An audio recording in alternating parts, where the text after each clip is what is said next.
ریومیٹک fever ایک disease ہے جو ہمارے بچوں میں بہت کامن ہے، اور it is an auto auto auto immune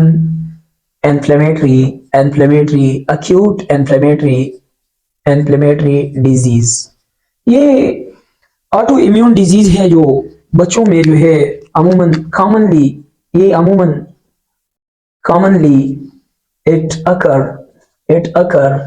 between the 5 to 15 years age، یعنی 5 سے لے کر 15 سال کی عمر کے بچوں میں یہ بہت زیادہ آتی ہیں، اور commonly peakly it commonly occur at 8 years۔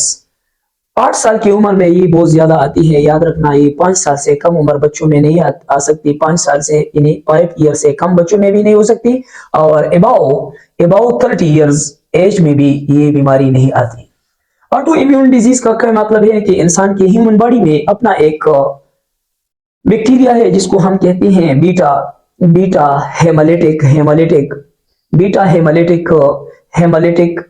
ہیمالیٹک سٹریپٹوکوکائی۔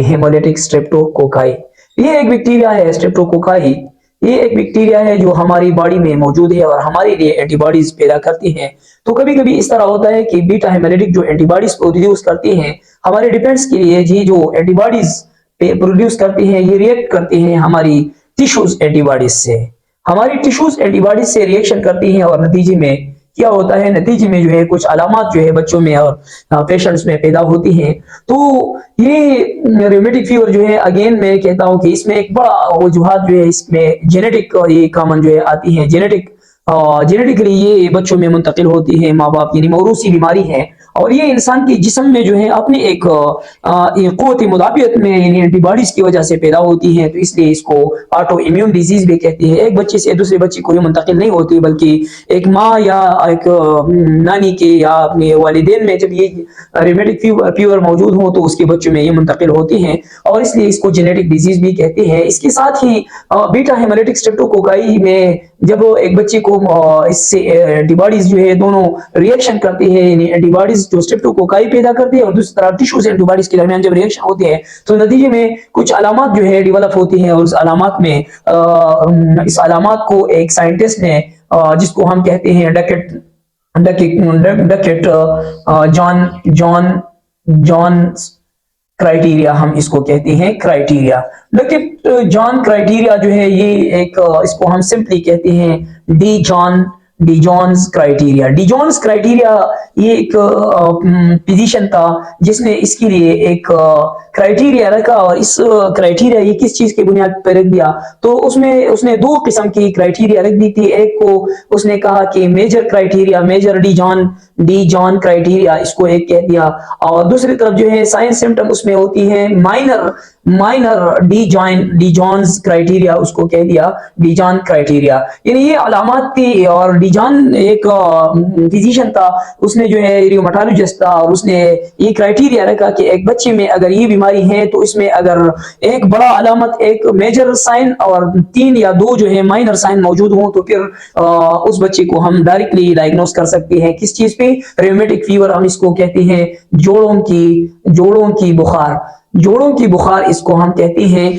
جوڑوں کی بخار ہم اس کو کہتے ہیں۔ تو ڈی جون نے کہا کہ میجر کرائٹیریا میں اس نے کہا کہ ایک ہوتا ہے کارڈائٹس مینز کہ اس پیشنٹ کو کہ ہارٹ کو جو ہے پین کارڈائٹس یعنی ہارٹ کی تینوں والز جو ہے مائیوکارڈیم، اینڈوکارڈیم اور پیریکارڈیم دونوں کبھی کبھی یہ انفلیم ہوتی ہیں، اور اس کے ساتھ ہی اس نے ایک دوسرا سائن ڈیولپ کیا کہ ایک بچے میں جب اگر فولی آرتھرائٹس ہے، فولی آرتھرائٹس مینز کہ اگر اس کی بدن میں اس کی باڈی میں ایک سے زیادہ جوائنٹ جو ہے وہ انفلیم ہو، یعنی اس میں سویلنگ ہو، پینفل ہو، اور ساتھ ہی اس میں ارتھرلجیا مینز یعنی پینفل جوائنٹس ہوں، تو یہ بھی ایک دوسرا کرائٹیریا اس نے رکھ دیا۔ اور ایک تیسرا کرائٹیریا اس کو اس نے کہا کہ ایک پیشنٹ میں اگر کوریا مینز یہ ایک بچے کی ہاتھ پاؤں جو ہے اب نارمل موومنٹ کرتی ہیں، جس کو ہم کنولجن بھی کہہ سکتے ہیں، اور اس طرح ایک بڑا سائن جو ہے اس نے کہا کہ ارائتھیما एराइथीमा मार्जिनेटम। एराइथीमा मार्जिनेटम ये भी उसने कहा कि अगर एक बच्चे की स्किन के ऊपर यानी लिम्स और जॉइंट्स के ऊपर जो है मार्जिनेटम, एराइथीमा मींस बड़ी बड़ी रेश जो है रेड रेशेस अगर आ जाए तो ये भी उसने कहा। और इसके साथ ही फाइनली और मेजर क्राइटेरिया में उसने कहा कि सबक्यूटेनियस नोड्यूल्स, अगर एक बच्चे के बदन पे ऊपर जो है जॉइंट्स पे या लिम्स या लंबर रीजन पे या उसके बैक पे लंबर नोड्यूल्स हो, नोड्यूल्स मीन जो small P like peanut like यानी स्मॉल पी साइज बड़ी बड़ी मास हो, तो उसको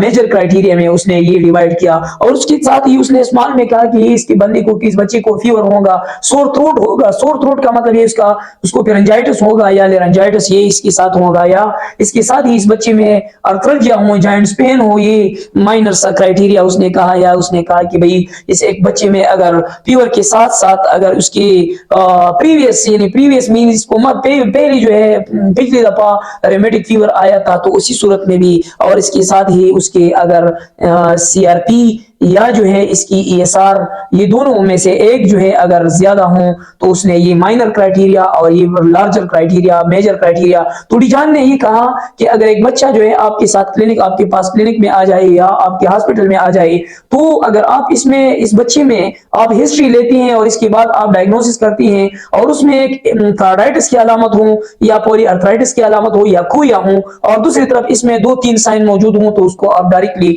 रेमेटिक फीवर से डायग्नोस कर सकते हैं। इसके बाद जो है उसने ये भी कहा कि आप अगर इन्वेस्टिगेशन करती हैं तो इन्वेस्टिगेशन की जरूरत भी नहीं है, लेकिन फिर भी उसने कहा कि ईएसआर जो है ये करना चाहिए। और एक दूसरा एएसओ टी जो इसको कहते हैं एंटी स्ट्रेप्टोलाइसिन, वो एक टाइटर है जिसको हम कहते हैं रेमेटिक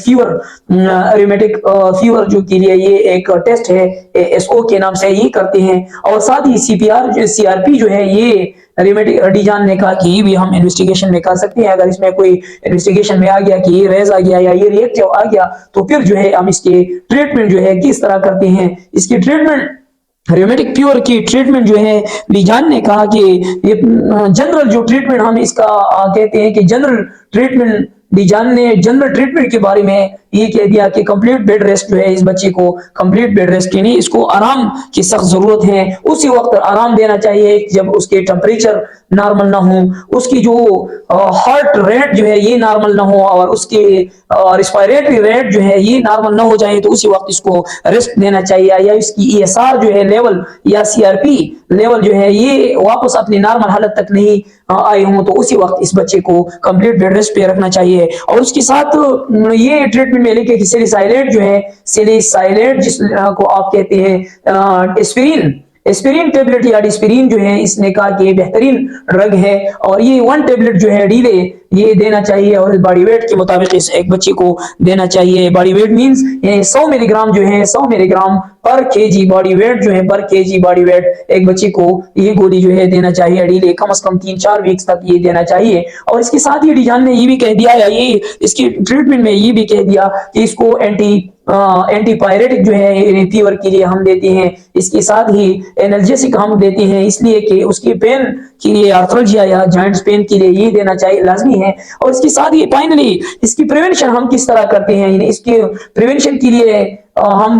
क्या कर दे सकते हैं। तो आपने देखा होगा क्लिनिक में लोग जो है आते हैं, एक इंजेक्शन पेनिसिलिन जो है इसका ड्रग ऑफ चॉइस है और इससे हम इसको प्रिवेंट करते हैं। स्पेशली नेचुरल पेनिसिलिन जिसको हम कहते हैं बेंजाथीन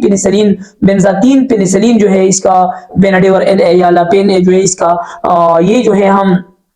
मंथली जो है वीकली या मंथली जो है हम डोज देते हैं बच्चों के लिए। उसकी बॉडी वेट के मुताबिक हम क्या 6 लाख यूनिट्स हम देते हैं या 12 लाख यूनिट हम देते हैं। और ये हम वेट की फॉर एग्जांपल एक बच्चे को 15 साल की उम्र में ये बीमारी आ गया तो हम इसको कम से कम ये 25 साल तक ये इंजेक्शन लगाएंगे। और फॉर एग्जांपल अगर एक बच्चे को 20 साल की उम्र में आ गया तो फिर जो है 25 साल तक हम ये लगाएंगे। और एक बच्चे को अगर 10 साल की उम्र में आया या 8 साल की तो कम से कम 15 साल तक ये जो है 3-5-6 साल जो है हम इसको ये इंजेक्शन लगा सकते हैं।